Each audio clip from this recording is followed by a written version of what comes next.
Hello friends, welcome in today class. आज का हमारा टॉपिक है स्ट्रक्चर्ड एनालिसिस।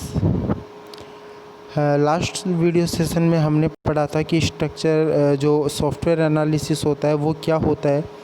जब हम सॉफ्टवेयर पर एनालिसिस कर लेते हैं, रिक्वायरमेंट्स जो कस्टमर्स की होती हैं उन पर जब हम एनालिसिस कर लेते हैं तो हम जो मॉडल तैयार करते हैं, जो स्ट्रक्चर तैयार करते हैं, उस स्ट्रक्चर पर भी एनालिसिस की जाती है।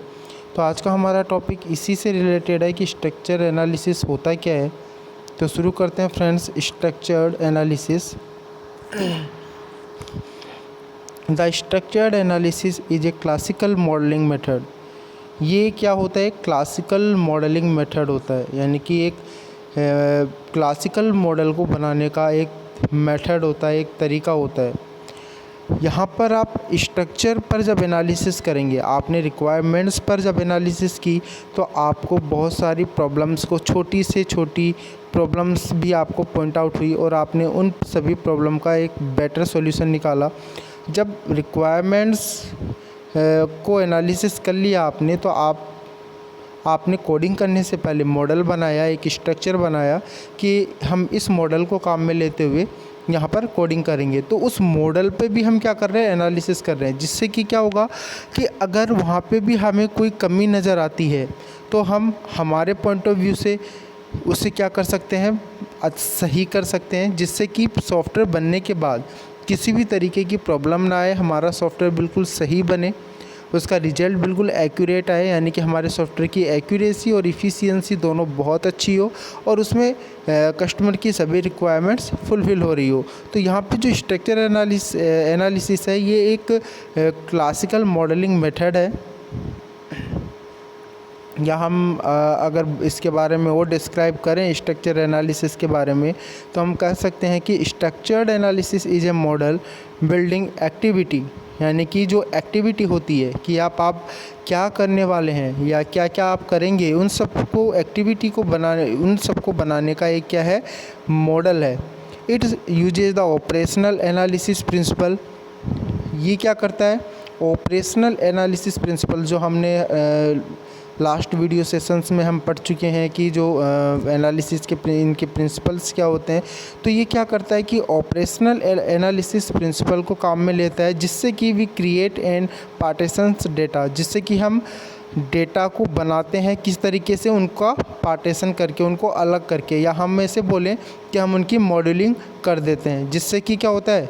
मॉड्यूल बन जाता है और हर मॉड्यूल की स्ट्रक्चर तैयार किया जाता है। इसलिए हम इसे कह रहे हैं कि क्लासिकल मॉडलिंग मेथड है, क्योंकि सॉफ्टवेयर कभी भी अगर हमें बहुत बड़ा सॉफ्टवेयर बनाना है तो हम उस पूरे बड़े सॉफ्टवेयर की जो बिगनिंग है वो एक साथ नहीं करते हैं। हम उसको मॉड्यूल्स में, उनके जो फंक्शंस है, जो भी फंक्शंस आपको सॉफ्टवेयर में बनाने हैं, उन सभी फंक्शंस को हम छोटे छोटे भागों में डिवाइड कर लेते हैं, जो मॉड्यूल कहलाता है।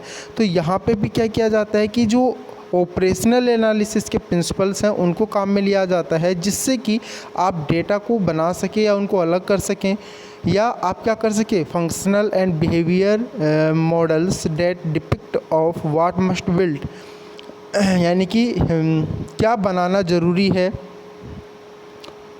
उस मॉडल में, आप उसके जो फंक्शनल और जो मॉडल का जो बिहेवियर है, या हम बोले जो सॉफ्टवेयर का बिहेवियर होगा, आप उसको भी क्या करें? बना सकें। तो इसलिए स्ट्रक्चर एनालिसिस करना बहुत ज़रूरी है, जिससे हमें मॉडल का पता चल जाता है।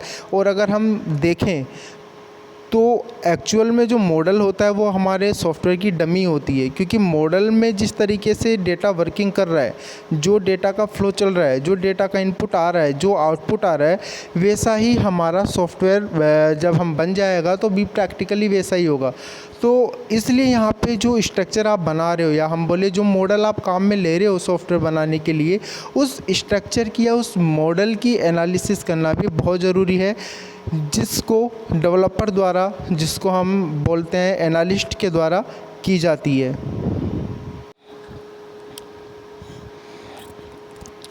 नेक्स्ट है the product of analysis must be highly maintainable. Maintainable, यानी कि इसमें जो एनालिसिस के बाद में जो प्रोडक्ट होता है उसको हम क्या कर सकते हैं, बहुत ही अच्छे तरीके से हाईली उसको मेंटेन कर सकते हैं। This applies particularly to the target document, और ये किस पे अप्लाई किया जाता है, जिस डॉक्यूमेंट पर या हम कहें कि जिस मॉड्यूल पर आप काम कर रहे हैं पर्टिकुलर, क्योंकि आपने जो रिक्वायरमेंट्स ली वो कहाँ से ली, एसआरएस से ली जो कि डॉक्यूमेंटेड फॉर्म में है। तो यहाँ इसलिए हम यहाँ पे कह रहे हैं कि डॉक्यूमेंट वर्ड इसलिए हमने यहाँ काम में लिया है। तो आप उसी डॉक्यूमेंटेड जहाँ पर रिक्वायरमेंट्स है उसी रिक्वायरमेंट के बेस पे मॉडल क्रिएट कर रहे हैं। तो यहाँ पे जो ये अभी हमने पढ़ा है इसको हम अप्लाई कर सकते हैं particular to the target document. आप जिस पे अप्लाई करना चाहते हैं पर्टिकुलर उसी पर ही आप अप्लाई कर सकते हैं। Problem of size must be dealt with using an effective method of partitioning। यहाँ पर अगर हम बात करें यहाँ पर साइज़ की लेकर के कि सॉफ्टवेयर की साइज़ क्या होगी, हम यहाँ बात करें कि जो हम मॉड्यूल बना रहे हैं वो किस तरीके से होगा, तो उसका यहाँ पे सॉल्यूशन कर लिया जाता है, उसको डेल्स में उसको निपटा दिया जाता है, यानी कि शॉर्ट आउट कर दिया जाता है with using an effective method of partitioning. एक इफ़ेक्टिव मेथड काम में लिया जाता है इनको अलग करने का, और इस इफ़ेक्टिव मेथड के थ्रू हम जो साइज़ होती है, जो मॉड्यूल की साइज़ होती है या आप जो मॉडल बना रहे हैं उसकी साइज़ से रिलेटेड कोई इशू होता है तो एक इफ़ेक्टिव मेथड लेकर के हम उसको क्या कर देते हैं, उसका पार्टीशंस कर देते हैं। We have to differentiate between logical and physical consideration. हम यहाँ पर क्या करते हैं, हमने हमारे पिछले सभी वीडियो सेशन में हम पहले से ही पढ़ चुके हैं कि मॉडल कैसा होना चाहिए। एसआरएस में भी हम पढ़ चुके हैं, पर्टिकुलर इनके प्रिंसिपल्स और कैरेक्टरिस्टिक्स में भी पढ़ चुके हैं। तो यहाँ पे वही चीज़ वापस से रिपीट हो रही है कि वी हैव टू डिफरेंशिएट, यानी कि हम क्या करते हैं, अलग अलग कर देते हैं किसको, लॉजिकल और फिजिकल कंसीडरेशन को, ताकि जो लॉजिकल यानी कि जो लॉजिकल चीज़ें हैं मॉडल के अंदर, जो लॉजिक्स लग रहे हैं, जो फंक्शंस आ रहे हैं, जो भी इंटरनली या जो भी एक्सटर्नली फंक्शंस हैं वो हमें समझ में आए, या जो फिजिकली डैट्स मीन कि जो सिस्टम पर जब सॉफ्टवेयर बन जाने के बाद जब आप इसको कंप्यूटर सिस्टम पर जब आप इंस्टॉल कर देंगे तो इम्प्लीमेंटेशन कंसीडरेशन क्या होगा वो भी हम यहाँ पे अलग अलग तरीके से मॉडल के अंदर समझा देते हैं। डैट्स मीन कि जब आप स्ट्रक्चर बना रहे हो आपने जब यहाँ पे रिक्वायरमेंट बेस पर जब आपने मॉडल बनाना शुरू किया या स्ट्रक्चर जब आपने बनाना शुरू किया तो आपने उस मॉडल के अंदर क्या किया, इन दोनों चीज़ों को, लॉजिकली जो चीज़ें आ रही है इसको और जो सिस्टम पर इम्प्लीमेंट होंगी यानी कि फिजिकली जो पॉइंट्स ऑफ व्यू हैं उनको, इन दोनों को आपने अलग अलग कर दिया। इससे कि क्या होगा, हमें बहुत बेटर समझ में आएगा कि यहाँ पर हम लॉजिकल या जो एसेंशियल फंक्शंस हैं वो क्या है, उनका बिहेवियर क्या है, वो किस तरीके से इफ़ेक्ट डाल रहे हैं हमारे सॉफ्टवेयर पर, उनका कार्य क्षेत्र किस तरीके से होगा, किस तरीके का इनपुट लेगा, कि क्या आउटपुट देगा। और जो फिजिकल या हम बोले जो इम्प्लीमेंटेशन रिलेटेड जो कंसिडरेशन है इसमें हम सिस्टम से रिलेटेड जो भी इम्प्लीमेंटेशन रिलेटेड जो भी यहाँ पे कंसिडरेशन है वो सारा हम अलग अलग यहाँ पे डिफरेंशिएट कर देते हैं। इससे डेवलपर के माइंड में कोई भी कन्फ्यूजन नहीं रहता है और वो एक इफ़ेक्टिव मैनर में ही सिस्टम को डेवलप कर लेता है। यहाँ पर अगर देखो फ्रेंड्स हम बात करें, अब अगर हम बात करें कि अगर आप लॉजिकल और फिजिकल इन दोनों को अलग करते हुए बना रहे हो तो यहाँ पे इशू क्या आ सकता है मॉडल बनाते समय, साइज का इशू आ सकता है। इसके लिए हमने क्या किया था, ऊपर वाली आप अगर लाइन देखें तो यहाँ पे हम क्या करते हैं, एक इफ़ेक्टिव मेथड को जो इनको अलग करती है उसको काम में लेते हुए हम प्रॉब्लम की साइज़ को शॉर्ट आउट कर लेते हैं। अगर आपको नहीं समझ में आया है तो मैं आपको एक एग्जांपल देता हूँ रियल लाइफ का। सपोज डैट आप अपने घर का आपने नक्शा बनवाया, ठीक है। अब आपने नक्शे में बनवा तो लिया कि यहाँ पे ड्राइंग रूम है, यहाँ पे किचन है, यहाँ पे बेडरूम है। आपने एक पूरा एक पर्टिकुलर मेजरमेंट का आपने नक्शा बनवा लिया रूम का। सपोज अब किचन बन रहा है, ठीक है। अब किचन में आपको क्या करना है, किचन में जो भी आने वाली चीज़ें हैं उन सभी पॉइंट ऑफ व्यू को ध्यान में रखते हुए स्लैब कहाँ आनी है, सिंक कहाँ आना है, ठीक है। तो इन सारी चीज़ों के हिसाब से आपको जो किचन के जो अंदर की जो कंस्ट्रक्शंस है वो आपको करवाना है। तो यहाँ पे क्या किया जाएगा कि सबसे पहले, अब ये क्या हुआ, पूरा जो मकान का नक्शा हुआ ये तो पूरा एक मॉड्यूल हुआ।